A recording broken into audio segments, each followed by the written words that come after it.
Andrei Sarazov committed to Texas Tech in mid-January and then enrolled second semester. He's from Russia, and at 18 years old, he's made the quick transition to college life in the States. Beard's three daughters all travel in a pack. You'll find them in the stands, sitting in on press conferences or on the fireside chats. I don't think they would have brought him back into that game if they thought there was any chance he wouldn't play Monday night. And I think your grad transfer, this is the biggest stage you've ever been on, and you're going to finish your season on that court. I think that's how you build the trust. And when you have a coach that wants to win and is pushing you to win, and then you see the results, that's when you see it all come together, and I think that's what Chris Beard brings. He's seen how this program has united families, like flying in Brandon Francis's mom and the Moretti family making it to the NCAA tournament. He had nerves at that moment, but They weren't the nerves of like, oh my gosh, I'm not going to make it. He had the nerves of, oh my gosh, I have the moment to win this game right now and go to the national championship. We interrupt you now to bring you breaking news. Texas Tech has parted ways with Cliff Kingsbury. I think a lot of people thought maybe Kingsbury's saving grace would have been that he dealt with a ton of quarterback injuries, and that's his signature.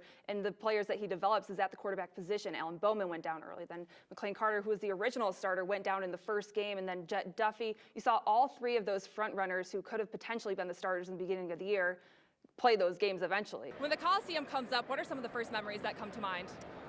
A lot of tough practices. Kingsbury said earlier in the week he wanted to see him cut loose out there on the field, freelance a little bit more like he did in high school, and he recruited him. If Jarrett Culver is taken higher than 5th, he will be the highest drafted Red Raider in program history, beating out Tony Battie. Chris Beard said it. He'd much rather play a team coming in off a big win than 2 close losses. Silver lining in all of this is the rest that Texas Tech's going to get, because they would have played 3 days in a row, let's say, if they made it to that championship game. Coming off its 3rd loss in a row to Iowa State, Tech football prepares for a primetime kickoff at the Jones against Oklahoma next Saturday. After a 51-14 win over Kansas State, the Sooners move up to 7th in the AP Top 25 poll.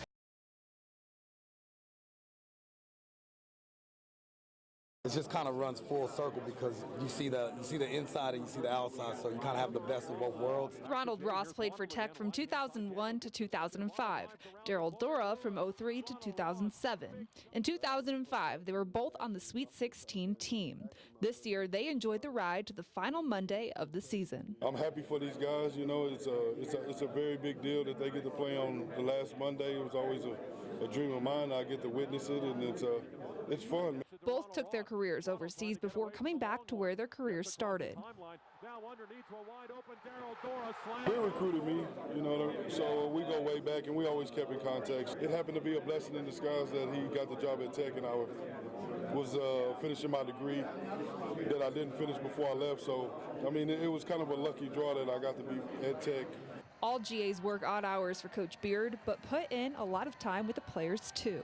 Ronald's been like a mentor to me. He's been like a big brother to me. You know, obviously he's a legend at Texas Tech. He was an All-American, and I really look up to him, just the way he handles himself on a daily basis. And then obviously, since he was such a great player, I love to learn from him and hear from him. Ross says he admires Chris Beard's consistency and never settle attitude, and it's contagious to the staff and players. If you're going to be a GA, especially for a top program, you know that you got to invest a lot of time. You got to be there whenever the coaches need you, and basically you just do whatever you're asked to do. We definitely get like all those phone calls at 3 a.m. when he's still up watching film and like all that sort of stuff. So just really to see how much like effort and grind he puts into this. If this is the board, it's awesome. He pulls all-nighters a lot. Like if he's not satisfied, he'll watch film until like 5 a.m.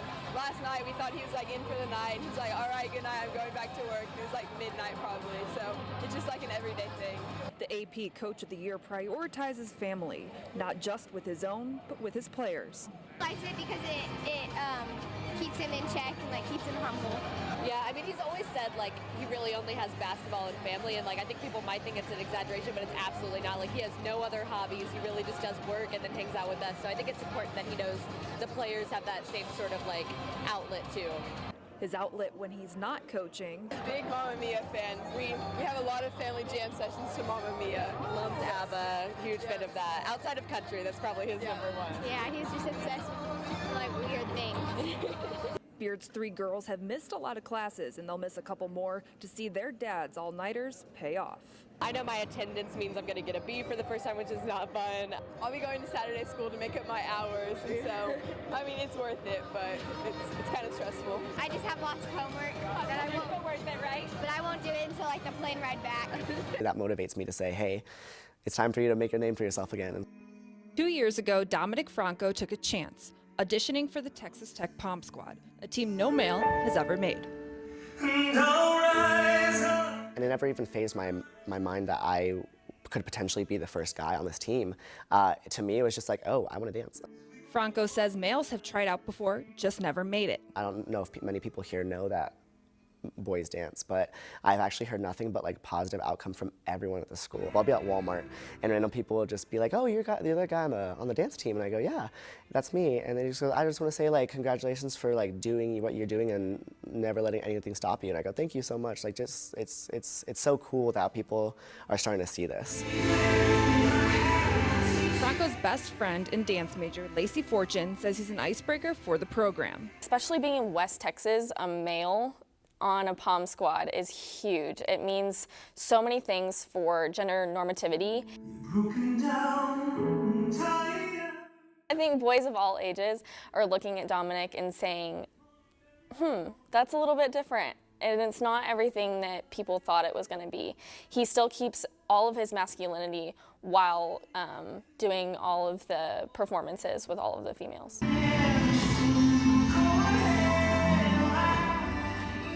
Franco joined the Pom Squad in 2016, a team with one goal.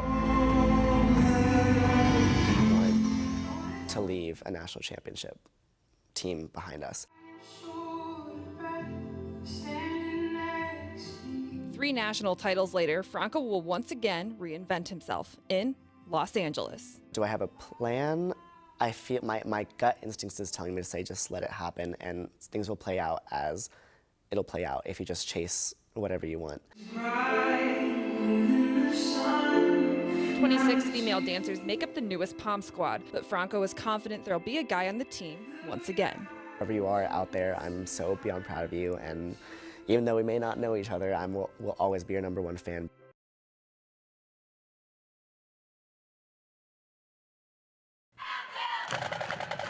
I was born like this, so I had to get used to it, I guess. First it was a shock and I thought, oh wow, how am I going to handle this? Roman Arenovar was born without that right hand, and to this day, doctors and his family don't know why. They just thought maybe his arm had gotten caught in the umbilical cord, but they really never gave us any specifics of what had happened. But what could have held a kid back was fuel to his fire. Roman's mom, Mary Arenovar, started getting him involved in sports when he was 5 years old.